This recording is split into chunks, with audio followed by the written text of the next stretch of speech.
जय हिंद साथियों। नमस्कार, आपका हमारे यूट्यूब चैनल पे हार्दिक स्वागत है। आज हम सेकंड ग्रेड की परीक्षा में जो टॉपिक इम्पोर्टेंट होते हैं उन सभी के बारे में जितने भी आर्टिकल्स मुख्य मुख्य में दे रखे हैं वो सब आर्टिकल्स पढ़ेंगे। परीक्षा की दृष्टि से महत्वपूर्ण बन जाते हैं क्योंकि हर साल इन्हीं आर्टिकल से एक क्वेश्चन आ रहा है। देखो इसमें हम किस किस से संबंधित आर्टिकल पढ़ेंगे, तो देखो सबसे पहले हम पढ़ेंगे राज्यपाल से संबंधित। राज्यपाल से संबंधित उसके बाद पढ़ेंगे विधानसभा से संबंधित, पढ़ेंगे मुख्यमंत्री से संबंधित, और विधानसभा में आ जाते हैं विधानसभा अध्यक्ष, जो कि सेकंड ग्रेड की राजस्थान पॉलिटी के जो टॉपिक है उनमें से इंपॉर्टेंट हो जाता है। बाकी आपके एक टॉपिक है एसएसआरसी, स्टेट ह्यूमन राइट कमीशन, एक टॉपिक आरपीएससी, एक कैबिनेट सचिव, ये टॉपिक तीन और है जो राजस्थान पॉलिटी से संबंधित है। तो इनमें एक आरपीएससी को छोड़कर इन दोनों के बारे में संविधान में क्या है बताया नहीं गया है। याद रखना कि आरपीएससी के बारे में आपको बताया गया है कि आरपीएससी को आप पढ़ लो, जिसमें संविधान में उल्लेख है। बाकी जो एसएसआरसी और कैबिनेट सचिव है इनका संविधान के किसी अनुच्छेद में से स्पेशल जिक्र नहीं है, तो हम नहीं पढ़ते उनको। अब देखो पढ़ते हैं राज्यों के अनुच्छेद 153, ये राज्यपाल से संबंधित है। और इसमें कितने क्या बताया गया है कि प्रत्येक राज्य का क्या होगा, एक राज्यपाल, प्रत्येक राज्य का क्या होगा, एक राज्यपाल। और सातवां संविधान संशोधन 1956, उसमें बताया गया है कि एक राज्यपाल है वो दो या दो से अधिक राज्यों का राज्यपाल हो सकता है। कि एक क्वेश्चन भी आया हुआ है कि जो एक व्यक्ति है वो दो या दो से अधिक राज्यों का राज्यपाल हो सकता है क्या, तो हो सकता है। ये कथन पूछा था सेकंड ग्रेड की एग्जाम में। इसके बाद अनुच्छेद 154 आता है। अनुच्छेद 154 बताता है कि राज्य की कार्यपालिका शक्ति, मतलब जो राज्यपाल है उसके पास राज्य की क्या होती है, कार्यपालिका शक्ति। और वो इसका उपयोग किस किस द्वारा करता है, अपने अधीनस्थ व्यक्तियों के द्वारा, अपने अधीनस्थ व्यक्तियों के द्वारा अपनी कार्यपालिका शक्तियों का उपयोग करता है। अनुच्छेद 155 क्या बताता है, राज्यपाल की नियुक्ति, कि राज्यपाल की नियुक्ति कैसे होगी। और राज्यपाल नियुक्ति बताता है, ये कौन करता है, केंद्र सरकार। कौन करता है, नियुक्ति करती है केंद्र सरकार। पहली बात अगर पूछे तो ये पद कैसा है, संवैधानिक पद है। पद कोई पूछ ले आपसे तो ये संवैधानिक पद है। और अगर बात करें तो इस जो ये अधिपत्र लेके आता है राज्य के राज्यपाल को राष्ट्रपति अपने हस्ताक्षर और मुद्रण अधिपत्र द्वारा नियुक्त करेगा। कि जो राज्य का राज्यपाल है उसको राष्ट्रपति नियुक्त करेगा। कैसे करेगा, तो अपने साइन और मुद्रण अधिपत्र द्वारा। ये बात है। अब अनुच्छेद 156 है, तो अनुच्छेद 156 में इसकी क्या बताई गई है, पदावधि। और पदावधि क्या होती है, देखो वैसे तो कोई शपथ ग्रहण करता है उससे 5 साल होती है। बाकी अगर एग्जाम में क्वेश्चन आए तो आप याद रखना राष्ट्रपति के प्रसाद पर्यंत।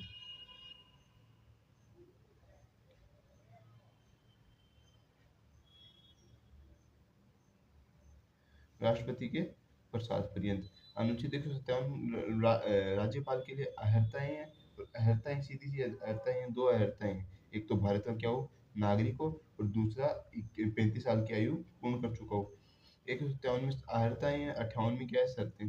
58 में क्या है, शर्तें कि राज्यपाल संसद के या किसी विधानमंडल की कोई सदन है उसका सदस्य नहीं होगा। मतलब सीधी सी बात है कि एमएलए या एमपी ना होगा, पागल ना होगा, या दिवालिया ना होगा, या कोई मतलब उससे बड़ी दिक्कत नहीं होती है। जो आप मुख्यमंत्री में पढ़ते हो वही आप विधानसभा के सदस्यों में पढ़ते हो, वो आपको याद है, उससे पढ़ने में मतलब नहीं है। बस आप इतना याद रखना 157 में क्या है, अहर्ताएं हैं। 158 में क्या है, शर्तें हैं। 157 में अहर्ताएं, 158 में शर्तें।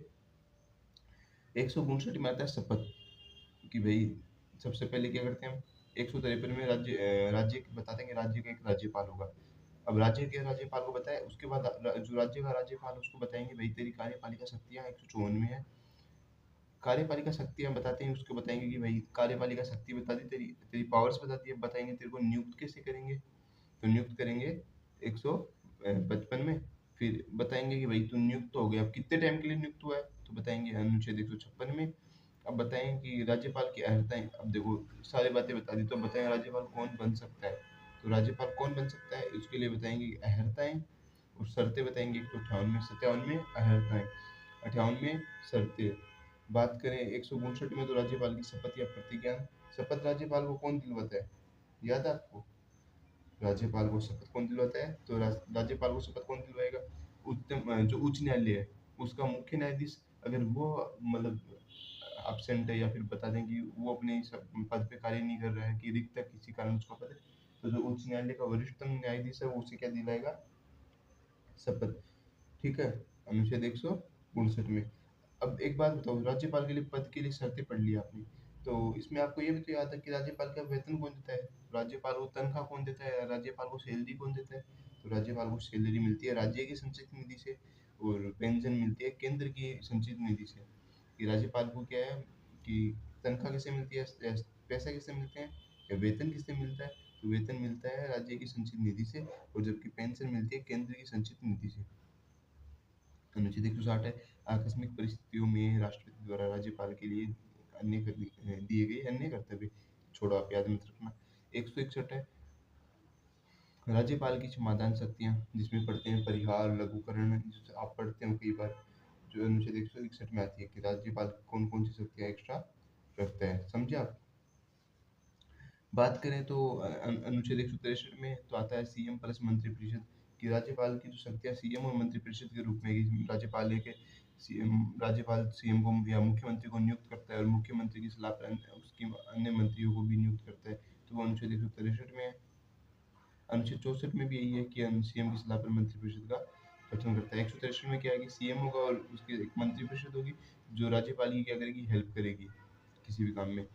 ठीक है। अब बात करते हैं आर्टिकल 165 की, तो राज्य का महाधिवक्ता, ये याद रखना कि, फिर से बताऊं तो आपको देखो, 153 से 161 तक, 153 से लेके 161 तक, तो आपको ये याद रखना है कि भाई 153 से लेके 161 तक केवल राज्यपाल है, 63 फिर 161 तक केवल राज्यपाल है। 62 मैंने लिखवाया नहीं क्योंकि उसका मतलब नहीं था, इंपॉर्टेंट नहीं है, परीक्षा में आया नहीं है, तो आप समय को खराब करें। फिर देखो 63 64, 63 और 64 इन दोनों में क्या है, बात की जाए मुख्यमंत्री, पहली में मुख्यमंत्री और मंत्री है वो क्या करेंगे, राज्यपाल की हेल्प करेंगे। और 64 में क्या है कि मुख्यमंत्री की सलाह पर मंत्रिपरिषद का गठन होगा। बात करें 164 63 64 में मुख्यमंत्री के बारे में संबंध है। फिर बात की जाए 165 में, तो राज्य का महाधिवक्ता, ये एक पर्सन इंपॉर्टेंट बनता है। 163 वाला आया हुआ है कि निम्नलिखित लिखित में से कौन सा जो अनुच्छेद है वो मुख्यमंत्री से संबंधित है। तो अनुच्छेद 163 मुख्यमंत्री से संबंधित है। 167 अनुच्छेद 167 आ जाता है राज्यपाल की जानकारी देने मुख्यमंत्री के कर्तव्य, कि राज्यपाल को जानकारी देने में मुख्यमंत्री के कौन कौन से कर्तव्य हैं, कि बताते हैं कि राज्यपाल जो मुख्यमंत्री से मांग सकता है कि जानकारी मुझे राज्य में क्या क्या हो रहा है, कैसे कैसे काम हो रहे हैं, तो उसकी क्या जानकारी मांग सकता है। जो जानकारी मांगता है तो वो अनुच्छेद 167 के तहत मांगता है। अनुच्छेद, अब देखो इतनी पढ़ लिया, यहाँ पे आपका भाग 6 खत्म हो जाता है संविधान का। यहाँ से चलता है भाग 7, भाग 7 चलेगा। भाग 7 कहाँ चलता है, अनुच्छेद 100, सॉरी, ये भाग 6 चलेगा। और यहाँ पे ना देखो भाग, जहाँ तक भाग मैंने बताया 167 तक, ये कार्यपालिका की बात है, कि मतलब कार्यपालिका में कौन कौन आता है। तो कार्यपालिका में आता है, देखो मुख्यमंत्री आता है। मैंने कौन कौन बताया इसमें, देखो राज्यपाल बताया मैंने सीएम बताया आपको, और मैंने बताया महाधिवक्ता। राज्यपाल, सीएम, महाधिवक्ता, और सीएम की क्या बताइए, मंत्रिपरिषद। तो कार्यपालिका में कौन कौन आएगा, जो जो इस अनुच्छेदों में पढ़े हैं। तो कार्यपालिका में आएगा राज्यपाल, सीएम आएगा, उसकी मंत्रिपरिषद आएगी, और कौन आएगा, महाधिवक्ता। बात करें भाग 6 के आगे वाले पार्ट की, तो व्यवस्थापिका में आ जाता हूँ। तो देखो 168 विधानमंडल का गठन, 168 विधानमंडल का गठन। अब देखो इसमें आप पेयर के रूप में याद रखना कि जहाँ विधानसभा होगी उसके अगले वाला विधान परिषद के लिए भी है। तो आपको आधे याद करने पड़ेंगे, आधे में आप पूरे याद कर लोगे। सही है, समझ रहे हो आप, क्योंकि परीक्षा में आपको ये भी समझना होगा ना कि कम से कम टाइम में ज़्यादा से ज़्यादा अप्रोच कैसे करें। तो आप याद रखो कि आधे याद कर लो और आधे अपने आप याद हो जाएंगे। अब देखो अनुच्छेद 168 विधानमंडल का गठन, विधानमंडल का गठन, अनुच्छेद 168 विधानमंडल का गठन किया जाता है। जब बात करें अनुच्छेद 170 की, तो विधानसभाओं की संरचना, 171 विधान परिषदों की संरचना। देखो सीधा सा बन गया है यहाँ पे, क्या बना है कि अनुच्छेद 167 अनुच्छेद, देखो अनुच्छेद 168 पढ़ो, विधानमंडल का गठन, पहला पहला पढ़ो अनुच्छेद 168 विधानमंडल का गठन। दूसरा पढ़ो विधान परिषद का उत्साधन या सर्जन। अच्छा, मैंने वही बताना भूल गया। अनुच्छेद 168 विधानमंडल का गठन, अनुच्छेद 169 विधान परिषद का सृजन, की विधान परिषद कहाँ बनती है। तो देखो विधान परिषद में मिनिमम सीटें तो कितनी होनी चाहिए, 40, और मैक्सिमम हो सकती है उस राज्य की विधानसभा की 1/3। मिनिमम कितनी हो सकती है, 40, और मैक्सिमम कितनी हो सकती है उस राज्य की विधानसभा की 1/3%। राजस्थान में ये नंबर कितना था, 66, पूछा हुआ क्वेश्चन है कि राज्य राजस्थान में क्या जो राजस्थान राज्य है उसमें अगर विधान परिषद बनाई जाए तो उसमें कितने विधान परिषद में कितने सदस्य होंगे? तो याद रखना 40 और 66 के बीच में होंगे। अधिकतम 66 हो सकते हैं और 40 कम से कम हो सकते हैं। अब देखो याद रखना, अनुच्छेद 70 विधानसभाओं की संरचना, अनुच्छेद 71 विधान परिषदों की संरचना। अनुच्छेद अनुच्छेद 70 विधानसभाओं की संरचना, अनुच्छेद 171 विधान परिषदों की संरचना। सही है। अब देखो अनुच्छेद 172, तो अनुच्छेद 172 में क्या बताया गया? विधानमंडलों की अवधि। विधानमंडलों की अवधि, तो विधानमंडलों की अवधि कितने टाइम तक होती है? तो विधानमंडलों की अवधि होती है 5 वर्ष तक। और विधानमंडलों के सदस्यों की अहर्ताएं, तो विधानमंडल पढ़ेंगे तो विधानमंडलों के सदस्यों की अहर्ताएं भी पढ़नी पड़ेगी, तो वो अनुच्छेद 173 में आ जाती है। इसके बाद हम पढ़ते हैं आर्टिकल इसके बाद हम पढ़ते हैं आर्टिकल 174, अनुच्छेद 174 राज्य के विधानमंडल में 17 अवसर विघटन। याद रखना कि हमने 168 हमने 167 तक पढ़े हैं राज्यपाल। उसके बाद अगर हम 174 की तरफ आते हैं, वहाँ पे कितने पढ़े हैं? 167 167 167 167 तक हमने पढ़े हैं राज्यपाल। अब अनुच्छेद 174 तक आते हैं। अनुच्छेद 174 75 76 ये राज्यपाल की शक्तियों के बारे में है। देखो यहाँ पे एक क्वेश्चन बनेगा, बताता हूँ आपको कि अभी क्वेश्चन बना है थोड़े दिन पहले एग्जाम में, लेकिन इसके पहले बताता हूँ अनुच्छेद 174 175 क्वेश्चन तक क्या है, फिर बताऊंगा क्वेश्चन कैसे बने। अनुच्छेद 174 बना है कि राज्य के विधानमंडल के 17 अवस्थानों से विघटन। तो देखो 17 अवस्थान और विघटन कौन करता है? तो राज्यपाल महोदय ही 17 अवस्थान और विघटन करते हैं, याद रखना। अनुच्छेद 174 में राज्य के विधानमंडल के 17 अवस्थान और विघटन कौन करता है? राज्यपाल करता है। और बात करूँ सदन का स्थगन, पूछे आपको कोई स्थगन करके पूछ ले आपको, तो वो कौन करता है? विधानसभा अध्यक्ष। तो विधानसभा अध्यक्ष का क्या करता है? स्थगन। और बाकी अगर बात आपसे कोई पूछे कि जो ये 17 अवसान कौन करता है, विघटन कौन करता है, या 17 मतलब 17 को कौन बुलाता है? तो बुलाते हैं राज्यपाल महोदय। आर्टिकल 175 अभिभाषण भेजने का राज्यपाल का अधिकार। देखो राज्यपाल का अधिकार होता है, कर्तव्य नहीं होता, याद रखना। अभिभाषण भेजने का अनुच्छेद 175 के अनुसार राज्यपाल का क्या है? अधिकार। ये प्रश्न आया हुआ है पिछले सालों में, शायद फर्स्ट ग्रेड में आया था कि अभिभाषण भेजने का राज्यपाल को अधिकार है, कर्तव्य है, उसकी मन मर्जी है, ऐसे 4 ऑप्शन दे रखे, तो याद रखना अधिकार है। अनुच्छेद 167 राज्यपाल का विशेष अभिभाषण। याद रखना विशेष चीज बाद में होती है और जो नॉर्मल चीज है वो पहले होती है, तो विशेष चीज बाद में होगी तो अनुच्छेद 176, और जो नॉर्मल चीज है वो पहले होगी। तो याद रखना कि याद आपको इतना रखना 175 176 174 में क्या है? राज्य के विधानमंडल का 17 अवस्थान करेगा। अब 17 अवस्थान करेगा तो देखो पहली बात तो याद रखो कि अनुच्छेद 174 क्या बोलता है? कि अनुच्छेद 174 बोलता है कि विधानमंडल को बुलाएगा। 74 में बुला लिया, उसके 74 में क्या क्या बुला लिया। बुलाने के बाद 175 में क्या करेगा कि उसमें कुछ उसने अपनी बात कहनी है तो वो क्या करेगा? अभिभाषण भेज देगा।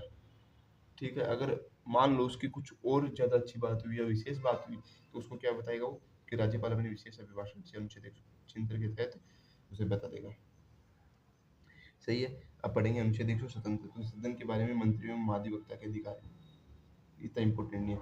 अब देखो 4 पेयर आते हैं, 4 का पेयर आता है 178 से 181, फिर आगे 182 से लेकर 185। बात रही अनुच्छेद 178 की। अब बात रही अनुच्छेद 178 की। देखो अनुच्छेद 178 में आता है विधानसभा का अध्यक्ष उपाध्यक्ष। तो 82 में आएगा विधान परिषद का सभापति उपसभापति। अनुच्छेद 189 में आएगा अध्यक्ष प्लस उपाध्यक्ष का पद रिक्त हो गया, हटाया गया, या जो भी मतलब अगर उसे पद से हटाने की बात है कुछ और है तो वो अनुच्छेद 169 में आएगा, 189 में आएगा सॉरी। तो ये 189 में आ रहा है, वहाँ पे 183 में आएगा। इसमें विधान परिषद का सभापति और उपसभापति के बारे में बात है। 180 में क्या है?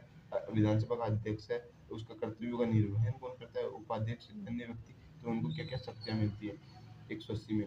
तो 184 में यही बात है। 180 की बात कर दो विधान परिषद के सभापति और उपसभापति के लिए। 181 की बात है कि जब अध्यक्ष या उपाध्यक्ष के विरुद्ध पद से हटाए जाने का संकल्प विचाराधीन हो तो पीठासीन होना। तो 185 में ये आएगा कि जो विधान परिषद का सभापति और उपसभापति के विरुद्ध अगर क्या बात हो, पद से हटाए जाने का संकल्प विचाराधीन हो तो पीठासीन होना।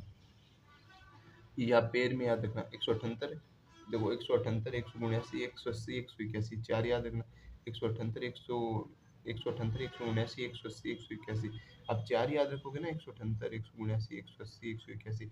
तो आप इसके पेयर में याद रखना है 182, 83, 84, 85।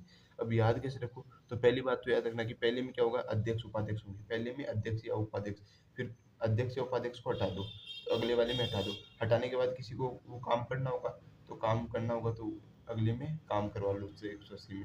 और काम करवाने के बाद अब बताओ, हटाना तो है लेकिन बात कर ली हमने अध्यक्ष उपाध्यक्ष होगा, पद से हटाने की बात कर ली हमने, बात कर ली कि वो उसकी सत्ता किसी और को मिलेगी, लेकिन ये भी तो बात करनी होगी उसके विरुद्ध काम, जब विरुद्ध आएगा संकल्प तब क्या बात होगी, तो वो 81 में होगा। ठीक है, ज़्यादा हार्ड नहीं है, बस आप थोड़ा सा पेशेंस रखो, अभी जल्दी इसको कंप्लीट करते हैं।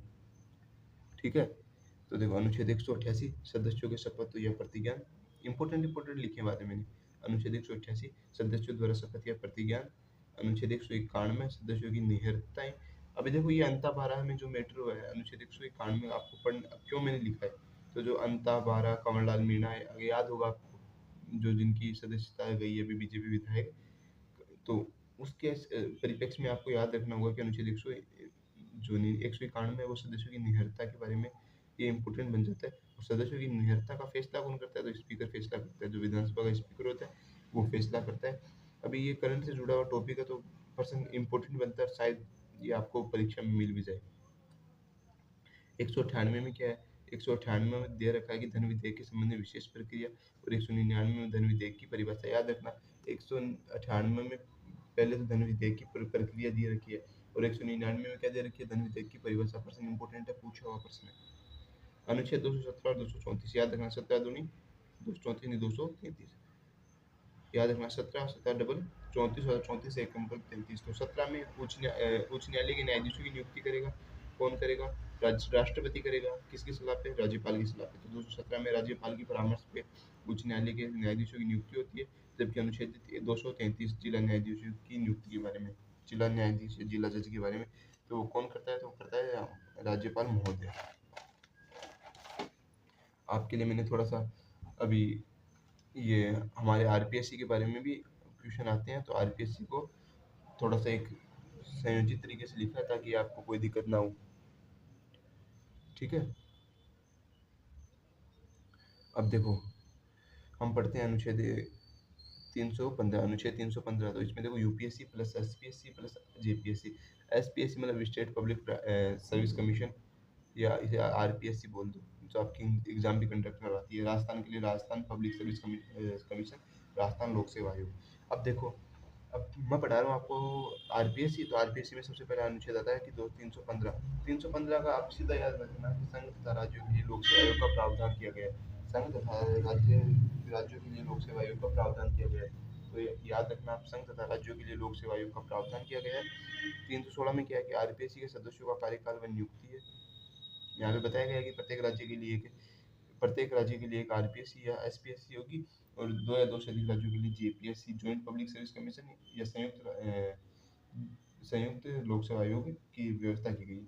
अनुच्छेद 316 में आरपीएससी सदस्यों की कार्यकाल प्लस नियुक्ति, तो जो आरपीएससी सदस्यों का कार्यकाल है वो 662 होता है, याद रखना 662, 6 वर्ष या 62 वर्ष, जो भी इनमें पहले हो। और ये ना पहले कितना था, तो पहले 660 था, लेकिन 41वां संविधान संशोधन, 41वां संविधान संशोधन 1976, ये 662 कर दिया। ठीक है, अधिकतम आयु पहले 60 वर्ष थी, याद रख। अब देखो आरपीएससी के सदस्यों को हटाना, तो अनुच्छेद 317, आरपीएससी के सदस्यों को हटाना। तो देखो आरपीएससी के सदस्यों को कौन हटा सकता है, तो आरपीएससी के सदस्यों को राष्ट्रपति हटा सकता है। किसकी अनुशंसा पे, तो सुप्रीम कोर्ट अगर रिपोर्ट दे कि ये बंदा कदाचार मतलब फ्रॉड किया है इसने, या बता दें कि कोई घूस वूस ली है, रिश्वत ली है, उन्हीं मामलों में हटाया जा सकता है आरपीएससी के सदस्यों को। और राज्यपाल क्या कर सकता है, तो राज्यपाल केवल इन्हें निलंबित कर सकता है, सस्पेंड कर सकता है। अनुच्छेद एग्जाम्पल बाबूलाल कटारा राजस्थान में। अध्यक्ष 318 में दे रखा है अध्यक्ष एवं सदस्यों की सेवा शर्तें और वेतन। 318 में जो अध्यक्ष है वो सदस्य उनकी सेवा शर्तें और वेतन बताया गया है। 319 में क्या है, पदभार करने संबंधित प्रावधान। 319 में क्या है कि अध्यक्ष, देखो एक 318 बता दूं कि अध्यक्ष एवं सदस्यों की सेवा शर्तें वेतन, इनकी नियुक्ति कौन करता है, तो नियुक्ति करता है राज्यपाल, और हटा कौन सकता है, राष्ट्रपति। की नियुक्ति कौन करता है, राज्यपाल करता है। अब नियुक्ति राज्यपाल करता है और हटा कौन सकता है? तो हटा सकता है राष्ट्रपति, किसकी रिपोर्ट पे? सुप्रीम कोर्ट की रिपोर्ट पे।